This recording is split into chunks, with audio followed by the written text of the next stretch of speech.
buenas tardes tengan todos nuestros seguidores de Brecha y Brechando con Antonio Quevedo Susunaga.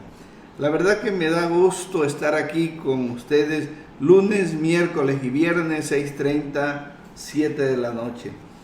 Y bueno, pues en esta ocasión me da mucho gusto tener aquí a un joven talentoso, un empresario joven, director de TIN Mercadotecnia, pero también analista político. Y la verdad, esta es la nueva generación que trae otra visión, tal vez la visión que va a imperar en los próximos años. Y me refiero a Juan Burgos Franco. Bienvenido, Juanito. Muchas gracias, Toño, muchas gracias, siempre muy generoso con tus palabras para conmigo, sobre todo con lo del joven. Quiero que sepan que, bueno, Juan Burgos, padre, un político muy experimentado, un hombre que ocupó cargos estratégicos en esos momentos, en gobernación, en el gobierno de Sinaloa, en diputaciones, en dirigencias, y bueno, por la herencia política que seguramente imprimió a la familia, porque eso, todo el quehacer del papá de alguna manera se refleja en la casa. Y quiero hacer la aclaración que Juan Burgos Franco no se dedica a la política, es empresario y creo que pues está muy atinado. No ando mal, Toño. No andas mal, ¿eh? Además que eres un empresario exitoso. Eso de la mercadotecnia ya llegó para quedarse, ¿no? Sí, bueno, la mercadotecnia como método de generación de riqueza tiene ya muchísimos años, ¿no? Sí es. Específicamente y especialmente en las empresas, ya cuando se vuelven corporativos, es una necesidad imperativa, pero eh, parte importante de nuestro negocio es, querido Toño, ayudar a Okay. pequeñas y medianas empresas en los planteamientos de cómo conectar con su mercado, cómo conectar con aquellos clientes, desarrollar estrategias de venta fundamentales y estratégicas para los arranques. Eso es realmente una de las cosas que a mí más me motivan de mi trabajo, estar trabajando con micro, pequeños y medianos empresarios, aunque pues, obviamente también atendemos a las principales empresas de aquí de Sinaloa y tenemos algo de presencia con algunos clientes en la Ciudad de México, con algunos clientes en Monterrey, con algunos clientes en Tijuana, tenemos algunos clientes en Guadalajara. Me da mucho orgullo a mí decir que somos de las primeras 30, 40 empresas de investigación de mercados de todo México. Competimos con agencias de investigación de mercado de México, de la Ciudad de México, de Guadalajara, de Monterrey. No todas las ganamos, obviamente, pero pues estamos en la pelea, que creo que eso es lo importante, ¿no? Sí, fíjate que el tema que tratas es muy interesante. Efectivamente, tiene muchos años la mercadotecnia, pero las condiciones de los mercados actualmente con lo de la pandemia, Juan, debieron haber cambiado totalmente, ¿no?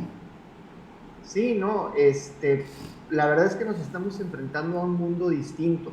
A mí siempre me cayó muy gorda la frase la nueva normalidad, eh, que se empujó mucho al inicio de la pandemia, ¿no? Me cayó muy gorda porque lo que estamos viviendo no es normal.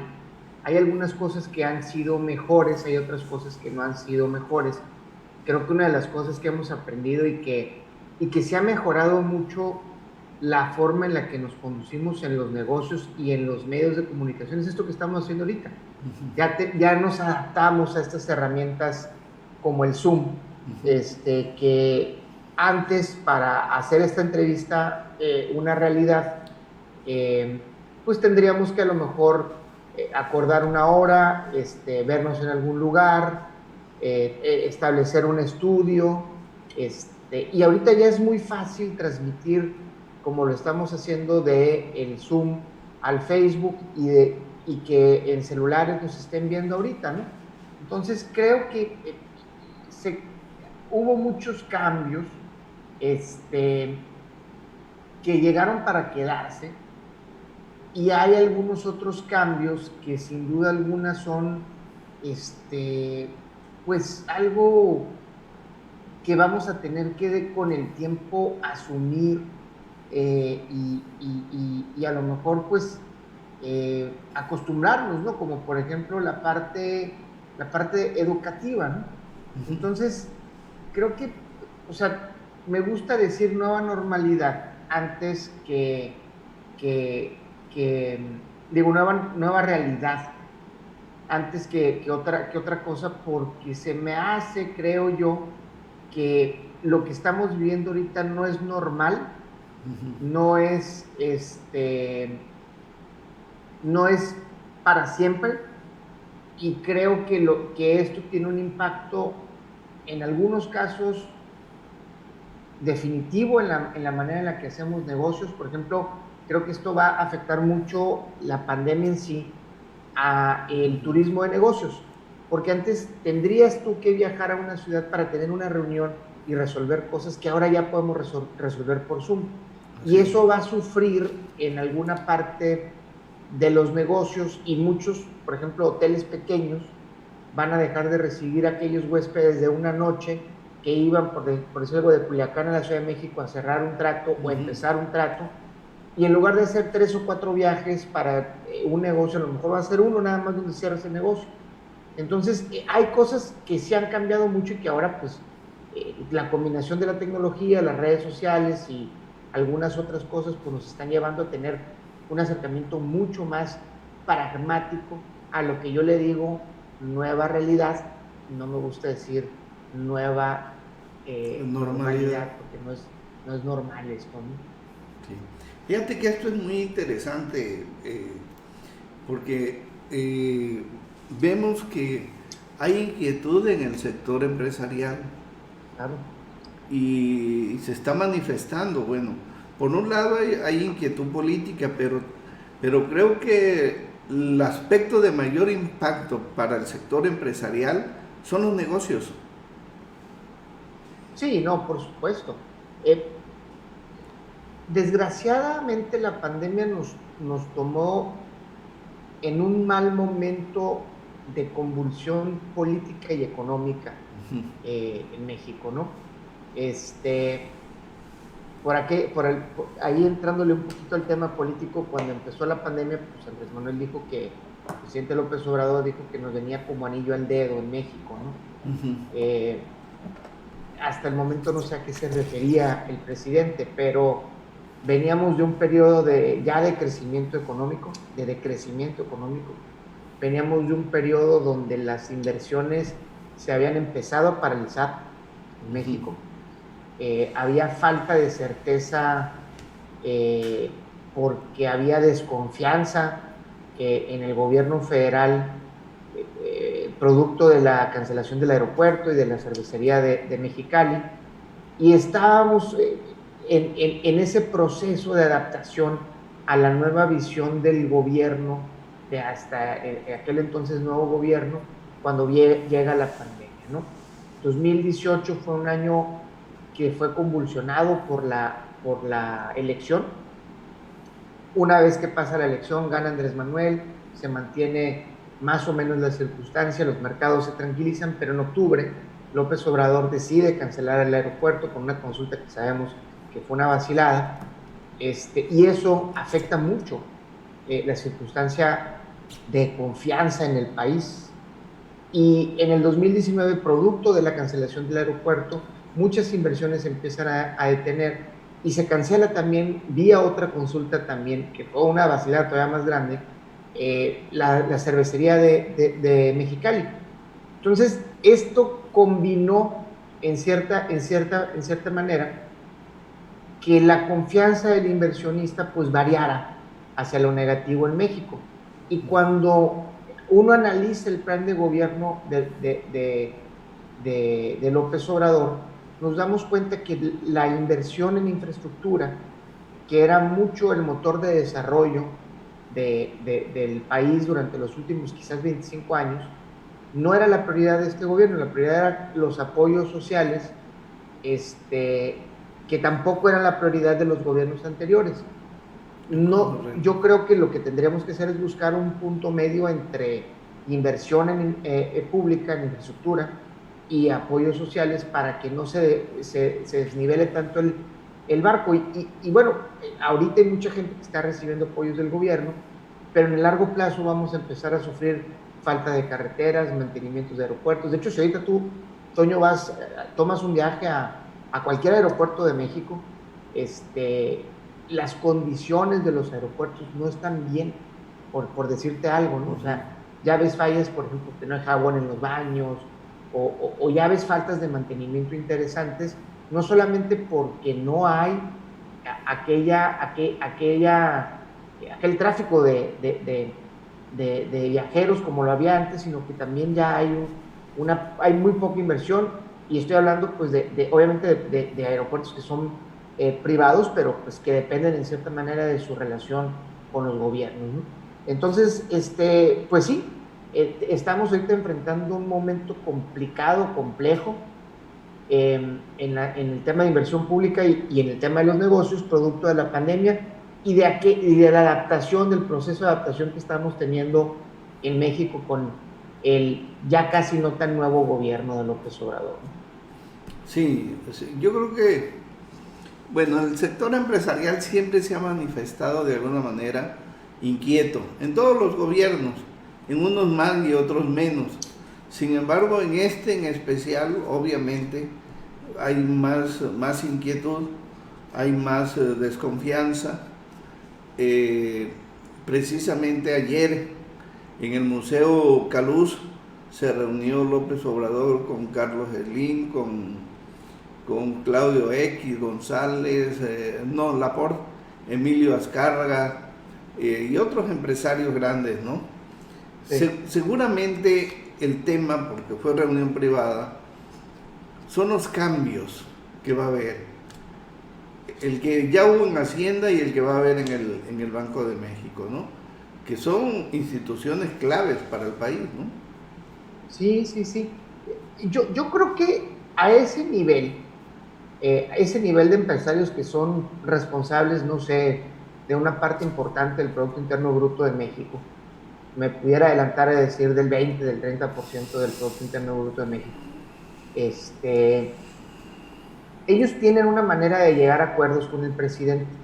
Los intereses de ese grupo de empresarios son muy, muy grandes, y no solamente son los intereses de ellos como empresarios, sino de toda la gente que depende de ellos. Imagínate si sumamos todos los empleos que dependen de los 10 más grandes de ahí, ¿no? Sí. Pudiéramos estar hablando de quizás de millones de empleos o de un número muy, muy grande, ¿no? Creo yo que más la desconfianza hacia las políticas del gobierno López Obrador está, por ejemplo, en el constructor de Sinaloa, de Chihuahua, que estaba acostumbrado a licitar obras a través de Cedesol, a través de SCT, etcétera, y que ahorita no hay esas licitaciones. Simplemente no hay, porque los presupuestos están direccionados a otro tipo de obra social, que son los apoyos, los famosos apoyos, ¿no? El gran empresario pues va a cuestionar a lo mejor las formas, los modos de López Obrador de decir y de señalar ciertas cosas. Decir, por ejemplo, que no pagan impuestos, cuando eso es una falacia terrible. Tú te metes, por decir algo, a los estados de resultados del Grupo Carso, que es una empresa pública, y te vas a dar cuenta la cantidad monstruosa de impuestos que pagan cada año, ¿no?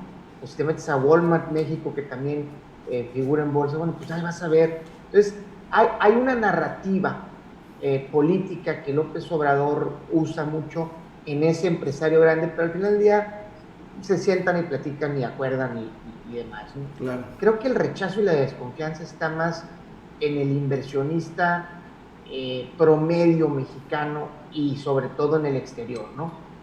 Simplemente, Toño, las semanas previas a la elección, un medio inglés, un medio francés, dos medios alemanes, un medio canadiense y dos medios estadounidenses cuestionaron la actitud de López Obrador ante la oposición, ante el poder. The Economist le dijo el falso Mesías, Le Monde también habló, le dio un titular, etcétera. O sea, ese cambio de regla, no sé si para bien o para mal, hasta el momento con malos resultados, porque no hemos tenido el crecimiento que López Obrador prometió en campaña. Él dijo que simplemente apoyando a los de abajo se iba a lograr un crecimiento del 6%, y pues ya se vio en el 2019 que no fue cierto. 2020 quizás lo podamos considerar distinto porque tuvimos la pandemia y pues obviamente fuimos afectados, pero cuando tú ves las curvas de recuperación de países que invirtieron realmente una cantidad importante de su Producto Interno Bruto en los apoyos a pequeños negocios, a gente de oficio, por ejemplo, carpinteros, plomeros, electricistas, etcétera.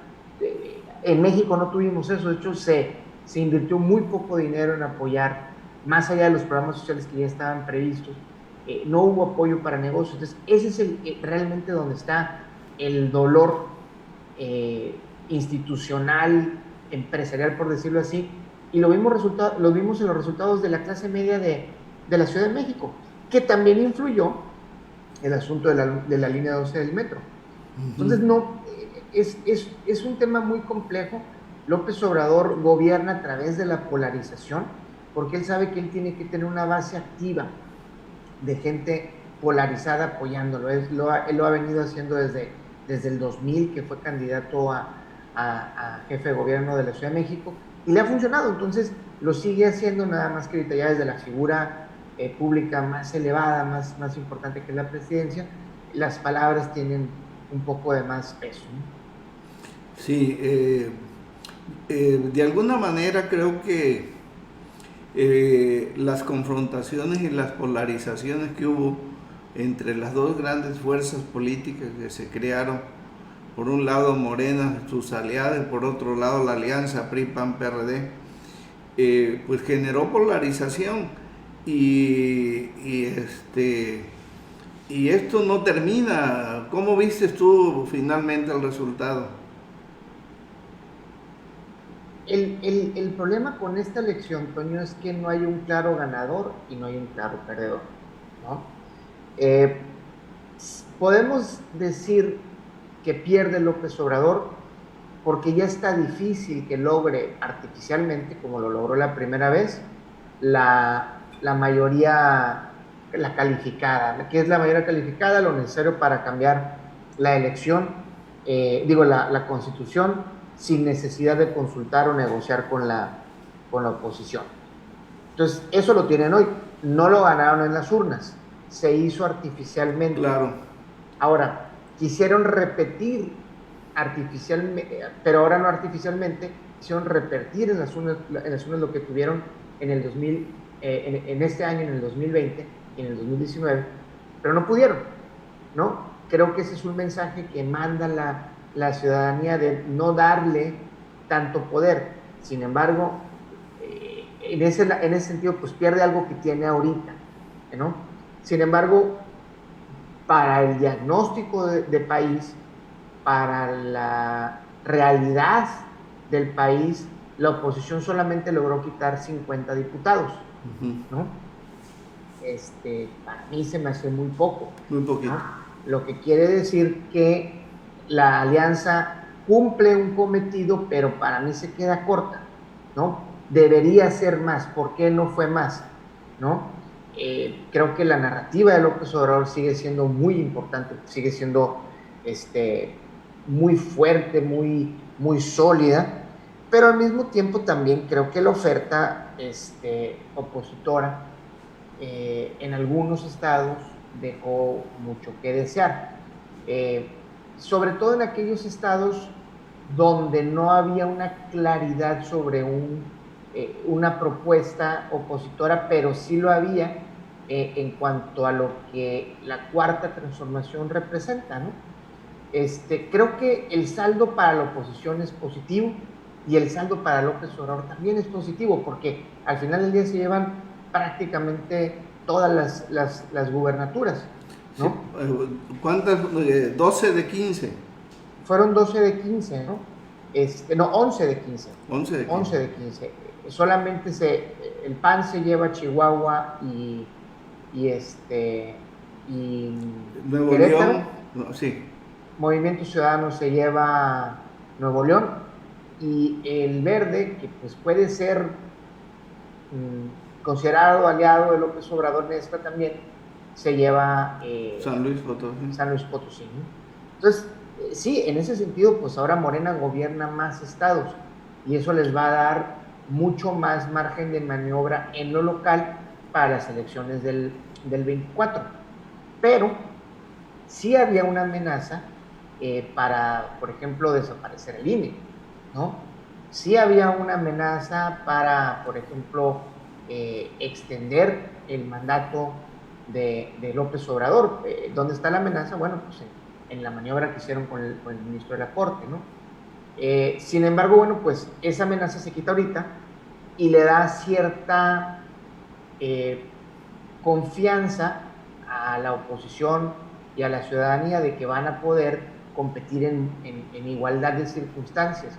Ahora, la oposición tiene que también hacer cuentas y cuestionarse por qué sus resultados no son de acuerdo al diagnóstico país que traen ellos, ¿no? Claro. Tampoco los resultados son de acuerdo al diagnóstico país que trae López Obrador. ¿Por qué? Porque se dice que trae 60% de aprobación y sin embargo no tuvo 60% de votos en la Cámara, ¿no? Entonces, esto es lo complicado de esta elección, Toño. No hay un claro ganador, no hay un claro perdedor. Depende de dónde lo veas, ¿no? Depende de dónde lo veas. Y en el caso local, aquí en Sinaloa, creo que no hay mucho que analizar. No hubo ningún cambio de circunstancia respecto al 2018. Rocha va a terminar ganando un poco más de 30,000 votos de los que ganó en el 2018 y Mario va a terminar ganando un poco más de 50,000 o 60,000 votos de los que tuvo en el 2018. Aquí hay varias cuestionantes. ¿Dónde están los 240,000 votos de Cuen del 2018 cuando fue candidato a senador por la alianza PAN, Movimiento Ciudadano, PRD, ¿no? No acudieron a votar, bajaron los de Morena y sustituyeron a los de está muy difícil el análisis en ese sentido, ¿no? Pero cuando tú revisas los cómputos que trae el PREP y estamos esperando nada más que salgan ya los cómputos distritales, la del 2021 fue una reedición del 2018. No fue que Morena le quitó el estado al PRI, al PRI le habían quitado el estado en el 2018. Hay que recordar que se llevaron las principales presidencias municipales, se llevaron prácticamente 20 o 19 diputaciones locales, se llevaron a 7 diputaciones federales. Bueno, volvió a suceder. Y creo que aquí localmente sí hubo un ligero avance opositor, ¿no? De parte del PRI y del PAN. Creo que el gobernador Kirin Ordaz fue muy respetuoso del proceso, ¿no? No se metió. Esto puede ser criticado de un lado, pero puede ser reconocido del otro. Y creo que es más sano cuando el gobernador no se mete en las elecciones. Creo que es mejor, creo que ese es el ánimo democrático correcto. Pero pues realmente lo que vimos fue una reedición del 2018. No es una sorpresa, ¿no? En algún programa contigo, Toño, estábamos haciendo los números y yo te decía, sí, bueno, la pregunta de Mario es de dónde voy a sacar 300,000 votos para ganar, ¿no? Sí, sí. O sea, él tenía muy clara su base y tenía muy claro el objetivo. No lo logró, a pesar de que hizo muy buena campaña. Es más, yo te puedo decir que la campaña la ganó Mario, no así la elección. Hay veces que sucede, ¿no? Que tienes una buena campaña y no ganas la elección. Hay muchos factores que influyeron. está el factor López Obrador, está el factor de apoyos sociales, fueron 24 puntos de ventaja. Esos 24 puntos no se explican con una sola variable, un solo factor, es una combinación de factores donde creo yo que lo más importante es la voluntad popular. Entonces, pero por ejemplo, ves el caso de Nuevo León, ¿no? Donde Morena fue gobierno en algunos ayuntamientos ya a partir del 2018, donde Movimiento Ciudadano gana la gubernatura, pero no le dan una sola diputación, y le dan la alcaldía de Monterrey porque es el hijo de Colosio, es una figura al final del día, Luis Donaldo. Tienes el caso, por ejemplo, de Durango, donde se sostiene el Congreso local para el PAN. Tienes el caso de Sonora, donde tiene resultados mixtos a pesar de haber ganado la gubernatura Durazo. Tienes el caso de Baja California Norte, que Morena arrasa de forma espeluznante y totalmente contundente en la elección, pero con una participación del 37%, o sea, es muy baja. Muy baja, ¿no? Tienes los casos, por ejemplo, también de Puebla, donde el PRI retoma algunas alcaldías, donde el PRI retoma algunas diputaciones. En fin, estamos viendo una irrupción de una fuerza política nueva, y sobre todo creo yo que esa fuerza política nueva se nutre no de resultados positivos de gobierno, pero más bien de un rechazo a los partidos políticos tradicionales, ¿no? Porque si platicamos de resultados positivos de gobierno, pues no, simplemente en el análisis objetivo no los hay, ¿no? Se puede alegar algunas cosas, se puede argumentar algunas cosas, pero en la realidad es que el saldo de este gobierno, siendo muy objetivos, es negativo, pero es más negativo lo que se dice y lo que se piensa del PRI y del PAN y del PRD ahora en su conjunto, ¿no? Entonces es un asunto muy interesante ver cómo este movimiento, aún muy vivo en algunos estados, está siendo de alguna manera impulsado por un rechazo, pero cuando vemos los resultados, ojo, del Estado de México y de la Ciudad de México, ahí donde ya fueron gobierno durante 3 años, donde ya o más, ¿no?, hay un rechazo ya a los resultados de ese gobierno. Sí, fíjate que se ha planteado ya últimamente, incluso por parte de gente muy calificada de la oposición, como es Gustavo Madero. Gustavo Madero no está de acuerdo con el resultado que tuvo el PAN, ni el PRI, pero él analiza el caso del PAN. Incluso habla de que con esta alianza el PAN pierde y que ocupan una renovación, una refundación, de retomar todas aquellas banderas que de alguna manera pues enarbolaba el PAN, como el bien común, como el aspecto humanitario, en fin, que dice que no lo veo ahora en el panismo. Y bueno, creo que esta elección va a traer también eso, una revisión, como lo menciona, no solamente dentro del grupo ganador, sino también del grupo perdedor, ¿no? En el caso de la Alianza por México, yo creo que ahí va a haber una revisión muy interesante. ¿Por qué? Porque pues se unieron porque no tenían expectativas, y el resultado que obtienen no les agrada a muchos priistas y a muchos panistas. Entonces quedamos en circunstancias también que obligan a estos partidos a hacer su revisión. Y el PRD pues apenas si la libra, sacó 3.77 para no perder el registro, ¿no? Perdón, que quité el micrófono. Sí, quedaron en la línea, ¿no? Ahora, es una muy buena noticia que no vamos a tener partidos chiquitos, satélites, esos partidos... Todos desaparecieron. Ruido, ¿no? Sí. Creo que la gente está muy bien definida ahorita entre un proceso nuevo de política y entre un proceso tradicional de política. En votos saca más la alianza opositora que la alianza de López Obrador, sí. ¿no? Y ese es el país, esa es la realidad del país, está polarizado. Sin duda alguna, los dos lados tienen que hacer una revisión de lo que está sucediendo. Claro. Totalmente. ¿Por qué? Porque no hay forma de que nos expliquemos el país a medias. No se puede, simplemente no se puede.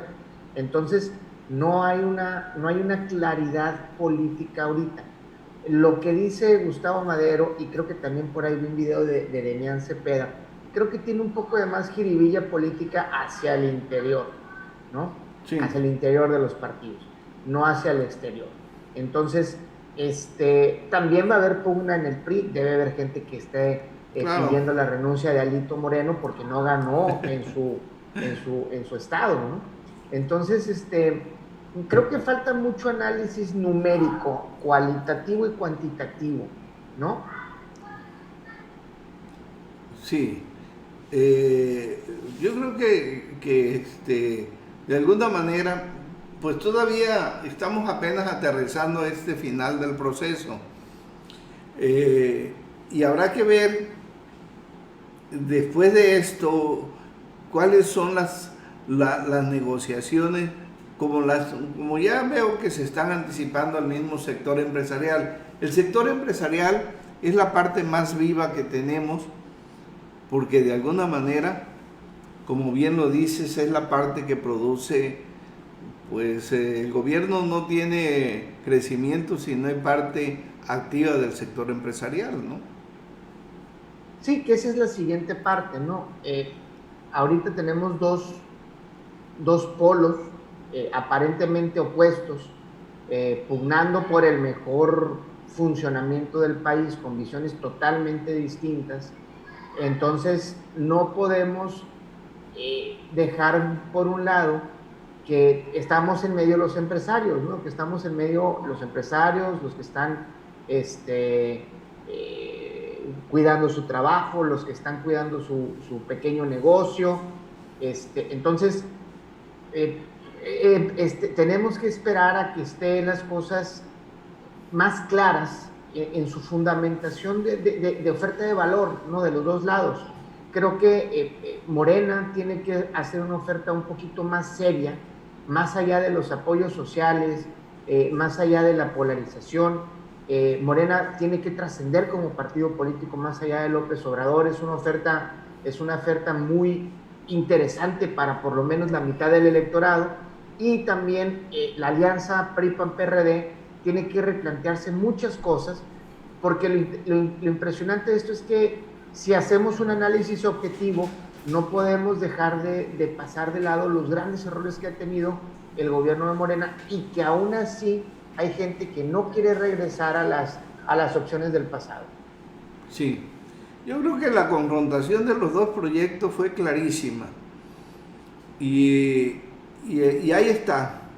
Ahora hay que ver que la ganancia, cómo va a favorecer al país. Creo que ahí viene siendo la parte más importante, ¿no?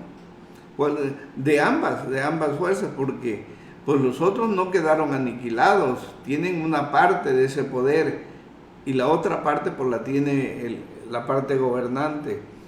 Sin embargo... Claro, sobre todo porque vamos a tener ahora, si mi cálculo no me sale mal, como 15 o 16 estados gobernados por Morena. Así es, ¿no? Entonces, se supone que la jefa de gobierno de la Ciudad de México es de los mejores gobiernos mejores calificados, y sin embargo perdió la mitad de la ciudad ante, ojo, el PAN principalmente. Así es. Candidatos principalmente panistas. Así es. Ese mensaje es muy fuerte, porque la Ciudad de México tiene, siendo gobernada por el grupo político de López Obrador, al menos 21 años. O sea, del 2000 al 2021, ¿no?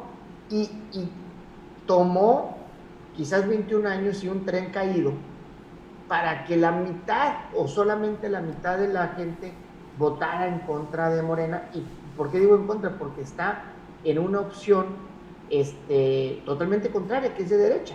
¿no? Así es. Cuando se supone que pues, la izquierda en la Ciudad de México es la que manda.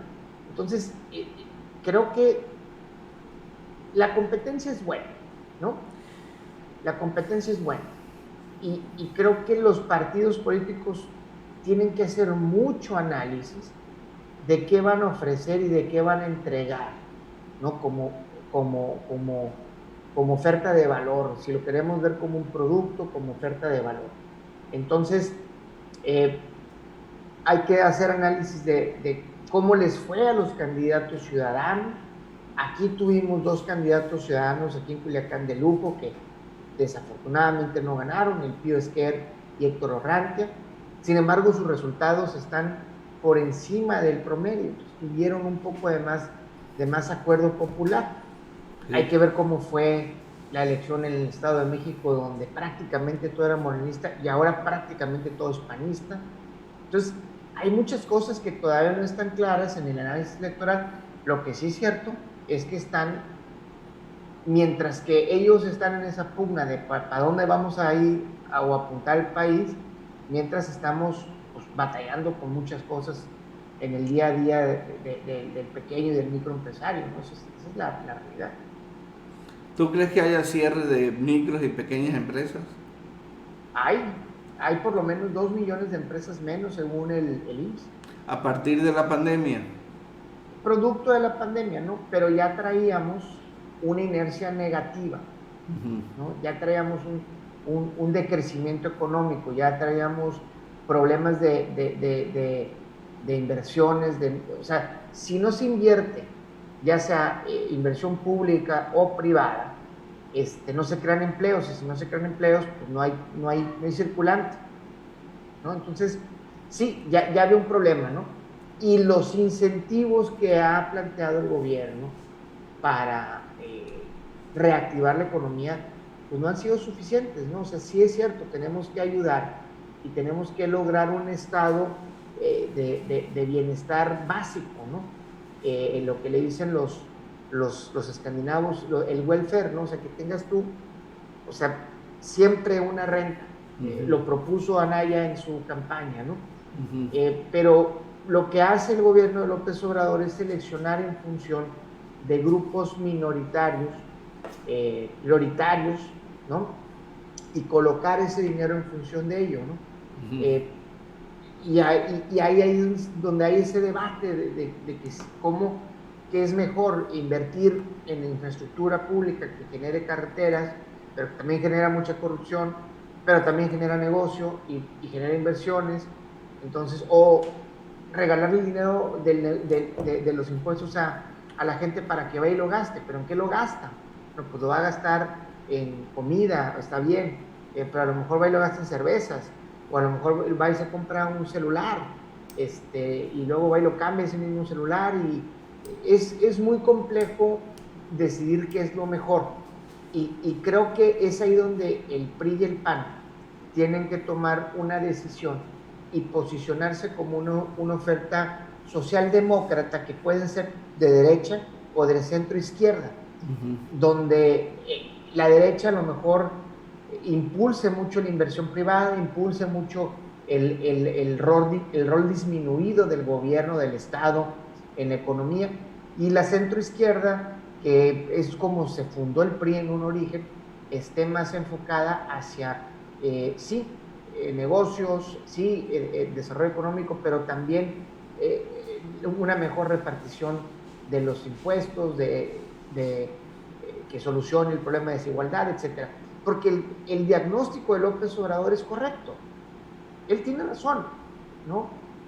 Yo no tengo ningún problema en reconocer, soy muy crítico del gobierno de López Obrador, pero no tengo ningún problema en reconocer que sí es cierto, había mucha corrupción y sigue habiendo mucha corrupción, ¿no? De que había mucha desigualdad y sigue habiendo mucha desigualdad. Es más, aumentó con López Obrador la desigualdad porque producto de que no hubo apoyos suficientes para negocios, cerraron los negocios, tenemos hoy 13 o 12 millones de pobres nuevos en México. Entonces tenemos un país más desigual.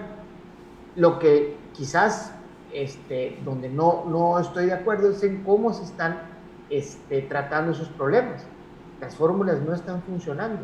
y no se está sembrando nada ahorita en el largo plazo para que vayan a funcionar. Entonces, ahí está, como decía Cantinflas, el detalle. Ujú. Bueno, pues yo creo que estamos frente a un grandes retos. Vamos a ver en el transcurso de estos meses muchas definiciones, tanto en lo político como en lo económico.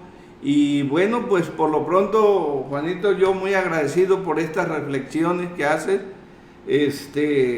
Creo que finalmente vamos a estar viendo nosotros el desarrollo tanto político de las fuerzas políticas como la necesidad de que el país tenga que despegar en lo empresarial.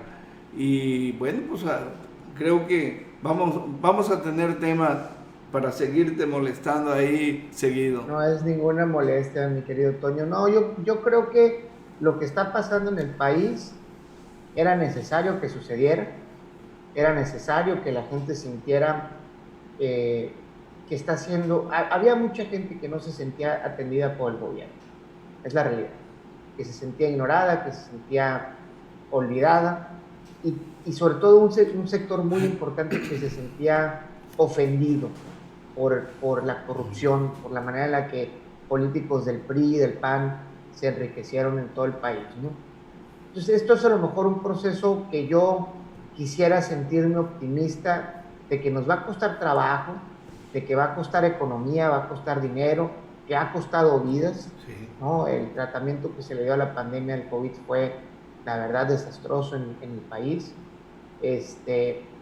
Pero eventualmente creo que como mexicanos, si pudimos salir de un periodo de 70 años de dominancia del PRI para probar el PAN con sus claroscuros y para regresar otra vez al PRI y ahorita a probar una tercera vía que es Morena, creo que vamos a poder diferenciar muy bien fuera de lo teórico, ¿no? Lo que realmente más le conviene al país. Y creo que de forma muy natural vamos a llegar a ese punto medio, donde el Estado se tenga que hacer cargo de los menos favorecidos, de los menos privilegiados, pero al mismo tiempo tenga que tener el respeto a las inversiones, el respeto al Estado de Derecho, el respeto a los que piensan distinto, Claro. para que las cosas salgan bien, ¿no? Porque si no, no vamos a llegar a ningún lugar. Pues excelente, Juan Burgos, Juanito.